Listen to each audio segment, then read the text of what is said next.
Dans notre monde technologique qui change rapidement, il existe un problème important de centralisation. Effectivement, la grande majorité des innovations technologiques sont aujourd'hui détenues par une petite poignée d'entreprises possédant les ressources nécessaires à leur développement. C'est la même chose avec l'intelligence artificielle dont le développement coûte cher et sont par conséquent hors de portée pour les petites entreprises et les chercheurs indépendants. Cela accentue ce problème de centralisation, concentrant le pouvoir et l'innovation entre les mains de quelques grandes entités. Pour vous expliquer pourquoi cela peut coûter cher, imaginons l'IA comme un ensemble de règles ou d'instructions qui permettent à un ordinateur d'apprendre par lui-même et d'améliorer sa façon de résoudre des problèmes. Pour que ces ensembles de règles appelés modèles d'apprentissage deviennent intelligents, ils doivent être entraînés avec beaucoup de données et de calculs. Et quand je dis beaucoup de données et de calculs, je veux dire beaucoup de données et de calculs, ce qui peut très rapidement devenir coûteux. Pour y parvenir, il faut des supercalculateurs équipés de cartes graphiques haut de gamme dont le prix unitaire peut atteindre les 30 000 $. Les coûts augmentent aussi avec la complexité et la longueur des requêtes, ainsi qu'avec la popularité croissante de l'outil qui multiplie le nombre de requêtes à gérer. Un exemple frappant est ChatGPT développé par OpenAI dont les coûts de fonctionnement avoisinent les 700 000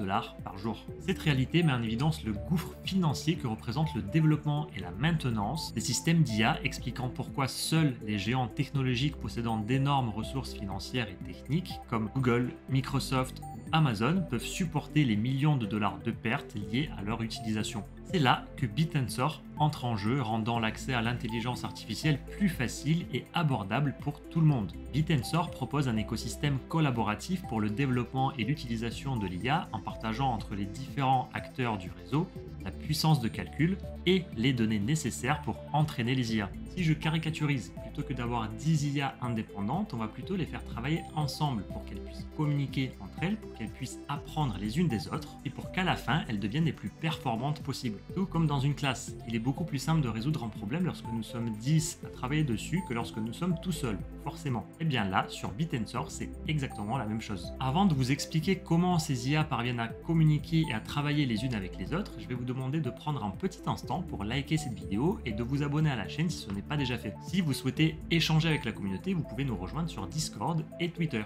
et de vous abonner à la newsletter, ce qui est totalement gratuit. Et pour vous laisser le temps de le faire, je lance l'intro.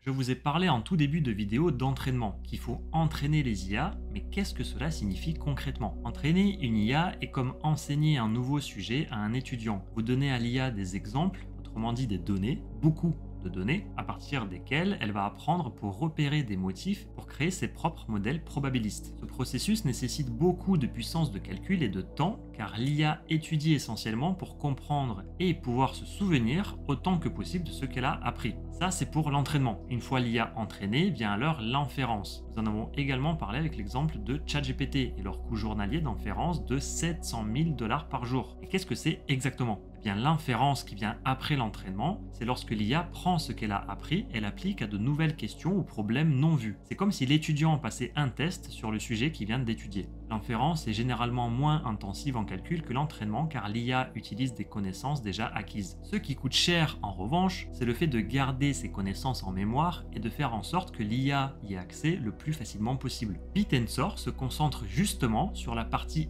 inférence de l'IA. Il est conçu pour permettre aux modèles d'apprentissage automatique qui ont déjà été entraînés de travailler ensemble pour répondre à des questions ou effectuer des tâches spécifiques. L'idée est de créer un réseau où ces modèles déjà formés peuvent être accessibles et utilisés par quiconque en a besoin sans avoir à former leur propre modèle à partir de zéro. Par exemple, ChatGPT est un modèle d'IA bien spécifique développé par OpenAI et qui a été entraîné pour comprendre et générer du texte semblable à celui d'un humain. DALL-E ou Midjourney sont deux autres modèles d'apprentissage IA très connus également, spécialisés cette fois-ci sur la génération d'images. Il y a ainsi plein de modèles d'IA différents qui font tous des choses différentes. Et comprenez bien que BitTensor n'est pas un modèle d'IA en soi, c'est un réseau qui connecte ces différents modèles d'IA entre eux. Pensez-y véritablement comme une école remplie d'étudiants, donc de modèles d'IA, chacun avec ses propres connaissances et compétences uniques. Lorsque vous posez une question à l'école, celle-ci trouve l'étudiant le ou les mieux adaptés pour répondre à votre question et vous en fournit la réponse. BitTensor, c'est pareil. Vous lui posez votre question, Celui-ci trouve le ou les modèles d'IA les mieux adaptés, puis vous en fournit les réponses classées en fonction de leur pertinence. Assez de métaphores ont été faites, je pense que tout le monde a compris l'utilité de Bitensor, rentrons maintenant dans le vif du sujet. Lorsque vous avez une question, vous l'envoyez au réseau Bitensor. Les mineurs dont les modèles sont adaptés pour répondre à votre question la traitent et renvoient une réponse. Le réseau utilise ensuite un mécanisme de consensus pour évaluer toutes les réponses et décider de celle qui répond le mieux au problème. Pour continuer avec notre métaphore, c'est comme si le conseil municipal souhaitait refaire une partie de la ville, par exemple un rond-point. Pour cela, ils vont recevoir plusieurs solutions différentes de plusieurs architectes qui vont examiner pour décider laquelle est la meilleure. Puis, il est logique que ce n'est pas le coiffeur ou le boucher qui va décider de comment refaire le rond-point, mais bien un architecte. Sur Bitensor, c'est pareil. En fonction des demandes, certains mineurs vont être sollicités et d'autres non. Une fois la meilleure réponse choisie, elle est envoyée à celui qui l'a demandé, et le mineur qui en est à l'origine est récompensé avec des jetons TAO. Dans le cas où un modèle n'est jamais sollicité ou qu'il fournit trop de mauvaises réponses, il ne recevra tout simplement jamais de récompense, voire dans le pire des cas, sera éjecté du réseau. C'est ce système de récompense qui incite les mineurs à maintenir leur modèle précis et disponible, où les jetons TAO sont un peu comme la monnaie de la ville. Vous les utilisez pour payer les services que vous recevez et les mineurs les gagnent en fournissant leur expertise. Si cette collaboration entre les modèles d'apprentissage est possible, c'est grâce à la blockchain qui permet de créer un réseau neutre et décentralisé où elles vont pouvoir communiquer entre elles en toute transparence et sans intermédiaire, ce qui répond parfaitement au problème de centralisation que nous avons mentionné en début de cette vidéo. Grâce à Bitensor, chacun peut contribuer au développement de l'IA et bénéficier des progrès technologiques, peu importe où il se trouve dans le monde, que vous soyez un consommateur ou un producteur. Tout cela étant suivi sur un grand livre décentralisé qu'est la blockchain qui enregistre les transactions et assure que tout est équitable et sécurisé. Ce registre est public, donc tout le monde peut voir les transactions, mais elles sont cryptées pour protéger la vie privée des utilisateurs. Bitensor utilise un ensemble spécifique de règles ainsi qu'un protocole que tous les participants se doivent de suivre, le Proof of Intelligence. Ce protocole détermine comment les questions sont envoyées, comment les réponses sont jugées et comment les récompenses sont distribuées. Au fur et à mesure que de plus en plus de mineurs rejoignent le réseau et ajoutent leur modèle d'apprentissage, la ville grandit. Cela signifie que plus de compétences et de connaissances sont disponibles, rendant le réseau plus puissant et capable de répondre à une plus grande variété de questions. Parce que Bitensor est décentralisé, toute personne ayant accès à Internet peut rejoindre le réseau, que ce soit en tant qu'utilisateur qui pose la question, mineur qui fournit des réponses ou bien validateur qui assure la sécurité du réseau. Les sous-réseaux sont au cœur du fonctionnement de Bitensor, offrant une nouvelle dimension quant à l'adoption de l'IA par le grand public. Il y a 32 sous-réseaux sur Bitensor, mais quelle est leur utilité ? Si on reprend l'exemple de la ville, c'est comme si chaque sous-réseau était un individu à part entière avec son propre métier et ses propres compétences. Ainsi, dans une ville de 32 personnes, on aura besoin d'un boulanger, d'un boucher, d'un coiffeur, d'un professeur, d'un banquier, etc. Chacune de ces personnes collaborant avec les autres pour permettre à la ville de prospérer et continuer de fonctionner. S'il est possible d'avoir ces 32 sous-réseaux sur Bitensor, c'est parce que sa blockchain de layer 1, nommée Subtensor, a été développée en utilisant le SDK Substrate de Polkadot. Ce choix technologique est dû au fait que le langage de programmation principal utilisé sur le framework Substrate de Polkadot est le Rust. Le framework Tendermint de Cosmos, par exemple, utilise le langage Go et le Rust. Or, le Rust a tendance à fournir de meilleures performances que le Go. C'est pourquoi le projet s'est plus dirigé vers Polkadot. Sur Polkadot, il y a le réseau principal sur lequel vont venir se greffer différents projets via des slots. Sur Bitensor, c'est le même type d'architecture mais avec des termes différents. On ne parle pas de slot mais de marché économique autonome qu'on appelle aussi des sous-réseaux. Il y en a 32 en tout, c'est ce qu'on a vu tout à l'heure, bien que certains ne montrent aucune forme d'activité pour le moment. Les 32 sous-réseaux permettant d'expérimenter de nombreux cas d'utilisation différents, chacun conçu pour remplir des fonctions bien spécifiques. En voici les plus importants. Dans un premier temps, nous avons le sous-réseau racine. C'est l'épine dorsale du réseau Bitensor, responsable de déterminer la distribution des tokens TAO entre les différents sous-réseaux, que ce soit pour les récompenses ou les paiements. Ensuite, nous avons la génération de texte, un sous-réseau dédié au prompt textuel, permettant le développement d'IA similaires à ChatGPT. En troisième position, nous avons la traduction automatique. Ce sous-réseau, comme son nom l'indique, est spécialisé dans la traduction d'une langue à une autre. Cela est primordial pour que tous les sous-réseaux puissent parler la même langue. En quatrième position, nous avons le data scrapping. Ce sous-réseau agrège et consolide les données provenant de diverses sources, améliorant ainsi la précision et l'analytique dans tout le réseau. En gros, c'est le bibliothécaire ou la secrétaire qui va reprendre toutes les informations arrivant sur le réseau Bitensor pour en faire des résumés clairs et précis, pour qu'ensuite tous les autres sous-réseaux puissent comprendre facilement de quoi il s'agit. En 5e position, nous avons la génération d'images. Similaire à Midjourney, ce sous-réseau transforme du texte en images tout simplement. Pour finir, j'aimerais vous en citer un 6e qui selon moi est l'un des plus importants, c'est le stockage. Ce sous-réseau assure une gestion efficace des données au sein de Bitensor, englobant le stockage des données entre les différents sous-réseaux. Puis à côté, vous en avez d'autres qui permettent la génération de musique, la prédiction d'un quelconque événement comme cela serait par exemple utile en météorologie, etc. etc.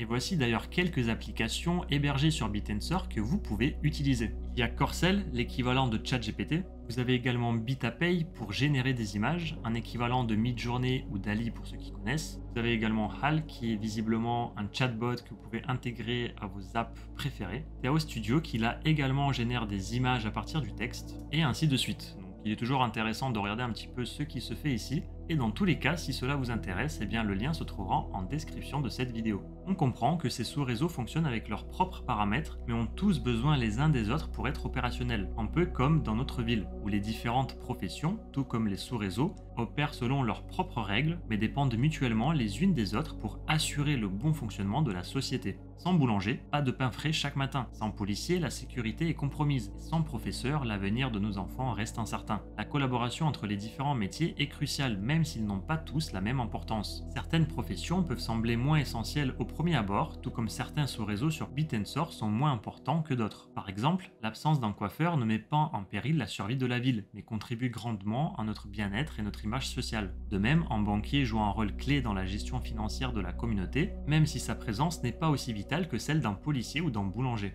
C'est cette interdépendance de sous-réseaux plus ou moins importante qui caractérise aussi le réseau Bitensor. Ces sous-réseaux se soutiennent et se complètent, créant un écosystème robuste et interconnecté, apte à accomplir des tâches complexes. La diversité des professions, tout comme la diversité des sous-réseaux, enrichit notre communauté, chacun contribuant à sa manière au bien-être commun. En résumé, l'introduction des sous-réseaux dans Bitensor signale un pas de géant vers la démocratisation de l'IA, chaque sous-réseau apportant sa contribution unique à l'ensemble. Tout comme les différentes professions d'une ville, ces sous-réseaux sont interdépendants, certains essentiels et d'autres moins, mais tous nécessaires au bon fonctionnement du réseau.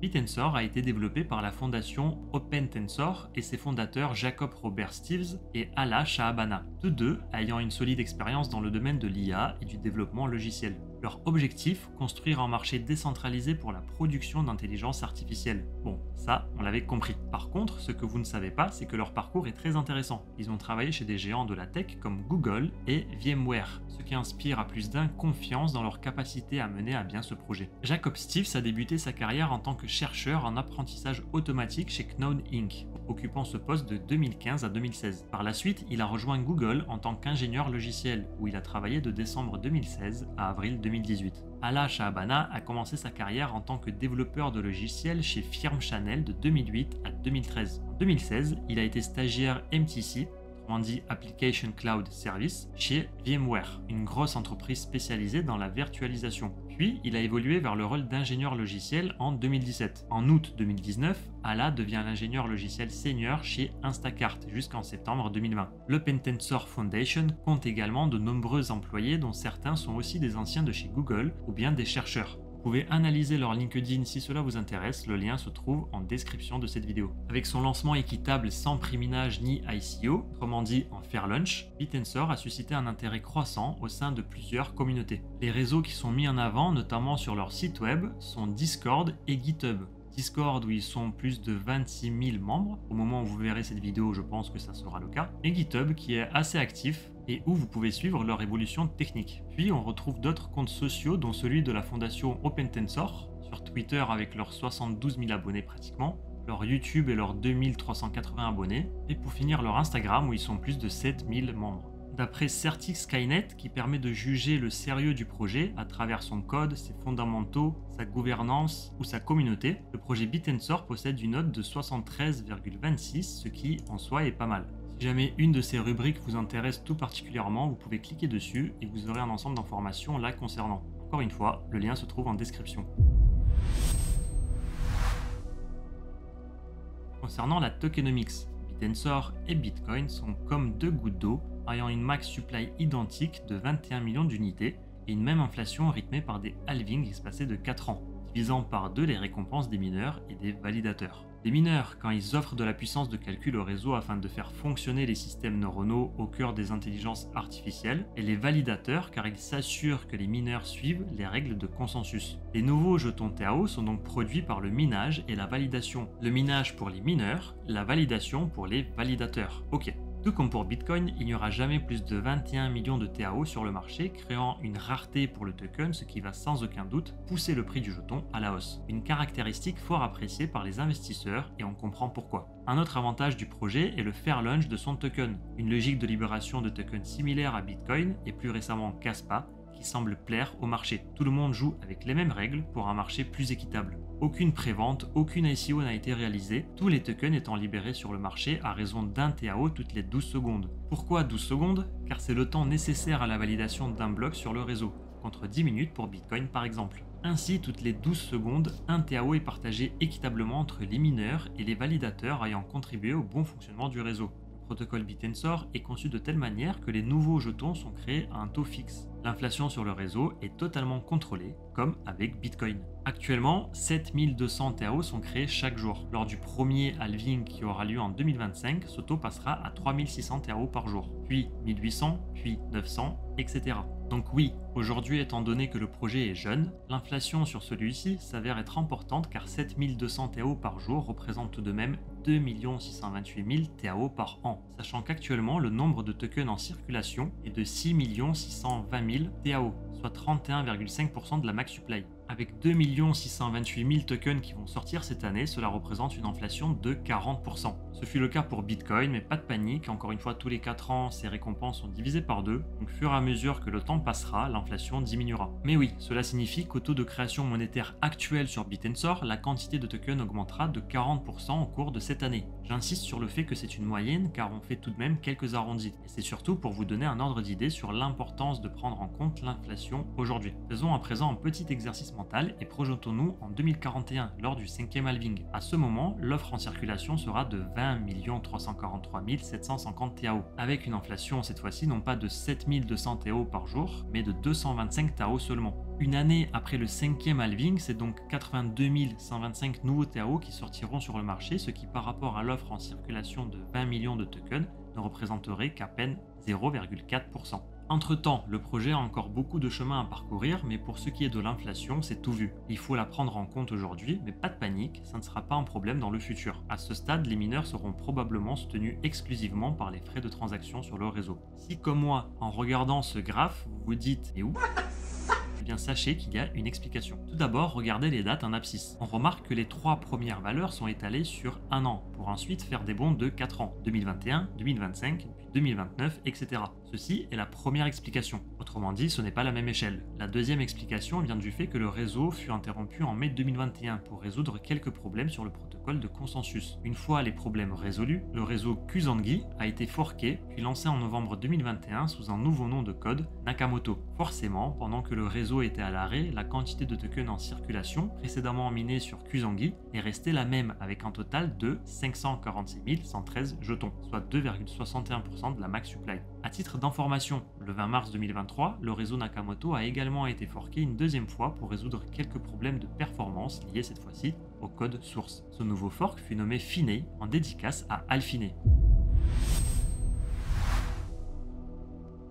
Le prix du token TAO est déterminé par l'offre et la demande. Ça tombe bien, car des utilités pour le token TAO, il y en a plusieurs. Accès aux services. En effet, les utilisateurs qui ont besoin de services d'IA fournis par le réseau Bitensor peuvent devoir payer ces services en utilisant des jetons TAO. Comme service, on peut avoir l'analyse de données, la formation de modèles d'IA, génération de textes ou d'images ou des prédictions. Ça peut être tout et n'importe quoi, sachant que tout ça peut être réalisé sur le réseau Bitensor. Les frais de transaction. Les transactions sur le réseau Bitensor, telles que le transfert de jetons ou l'exécution des contrats intelligents, peuvent nécessiter le paiement de frais. Ces frais sont payés en jetons TAO. Les récompenses. Les paiements sur le réseau et les frais engendrés par les transactions vont aux mineurs qui partagent leur puissance de calcul et les validateurs qui s'assurent du bon fonctionnement du réseau. Ils sont récompensés en TAO à la hauteur de leur contribution. Les mineurs. Pour devenir mineur et gagner des récompenses, on doit stacker des jetons TAO. Validateur. Pour devenir validateur, on doit en stacker encore plus. Gouvernance. Toute personne souhaitant voter sur la manière dont le projet évolue doivent aussi posséder du TAO, que ce soit pour proposer des changements ou décider des mises à niveau du protocole. Autant d'exemples qu'il y a de raisons pour que le prix du TAO continue à s'apprécier dans le futur. De plus, il ne faut pas oublier qu'il n'y a qu'un nombre limité de TAO en circulation avec un taux d'émission prévisible et décroissant, un système de rareté très bénéfique pour la hausse du prix.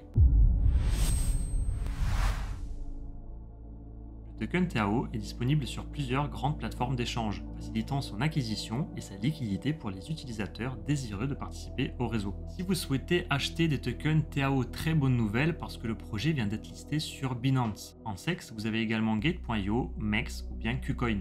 Une fois en possession de vos tokens TAO, il va falloir les stacker pour ainsi obtenir des rendements. Vous pouvez, si vous le souhaitez, calculer vos rendements à partir de ce site dont le lien se trouve en description. Si aujourd'hui vous souhaitez stacker 10 TAO, eh bien tous les jours vous allez recevoir 2 $ de récompense, 60 $ tous les mois et 715 $ annuellement. Si vous êtes validateur, eh bien on peut voir que vous allez recevoir légèrement plus. Encore une fois, ces taux vont changer à l'avenir, donc venez faire les tests vous-même. Actuellement, voici les taux de staking pour une personne lambda et pour un validateur. Petite remarque, pour devenir validateur sur Bitensor, un minimum de 1024 TAO est requis. Les validateurs sont responsables du traitement des transactions, de la création de nouveaux blocs et du maintien du réseau. Vous pouvez également stacker vos tokens TAO en utilisant le wallet Polkadot.js, dont voici les différentes étapes. Concernant le prix, actuellement, celui-ci avoisine les 460 $, après avoir réalisé une hausse de 310% et ayant par la suite connu une baisse de 41% en l'espace de quelques jours seulement.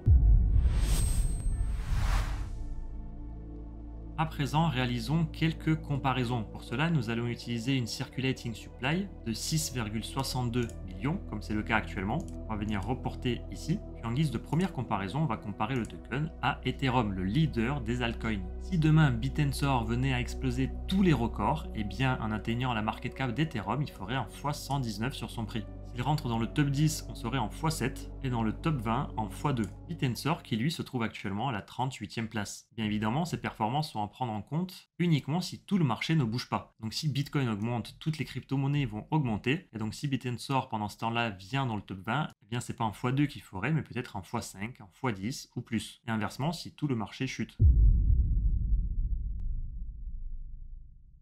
Bitensor représente une avancée majeure dans le domaine de l'IA, proposant une solution décentralisée et accessible pour tous, cherchant à faciliter le partage de connaissances entre les chercheurs et encourageant ainsi le développement de modèles d'IA plus puissants. L'objectif ultime est d'ouvrir de nouveaux horizons dans l'avancement de l'IA, en agrégeant les contributeurs individuels de connaissances pour surmonter les défis du centralisme et de l'inaccessibilité. Avec une équipe solide, une communauté engagée et une économie incitative bien structurée, Bitensor est bien positionné pour transformer le paysage de l'intelligence artificielle. On dit souvent que c'est le petit frère de Bitcoin car tous deux possèdent une même structure décentralisée et économique avec au centre de Bitensor le token TAO. Comme la recherche en IA se complexifie chaque année et que les nouveaux modèles doivent réapprendre ce que les modèles précédents ont déjà appris, les différentes entreprises à travers le monde trouveront alors avantageux d'utiliser le réseau neuronal fourni par Bitensor en complément de leur propre réseau d'apprentissage automatique. Affaire à suivre.